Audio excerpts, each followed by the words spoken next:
Так, барлығыңызға сәлем. Біз паштеттің дәмін көреміз. Бүгін кубылай 320 теңгеден. Так, бұның құрамы сиыр еті, сары май, пияз, арпа жамысы, тұз, татымды заттар, кішігірім мөлшерде қой, жылқы және тауық ДНК іздері болуы мүмкін. 150 килокалория. Ет дайындалған күні қақпат түбінде 21 жылы 10 айда 22 жылы Қазақстан Республикасы Орал. Ет паштет. Қазір дәмін көреміз қандай екен.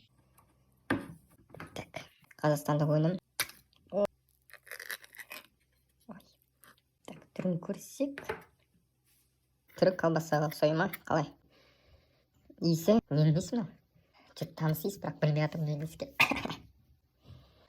Сосиска. Сосисканың иісі. Жоқ, бір жылқы тұзданған.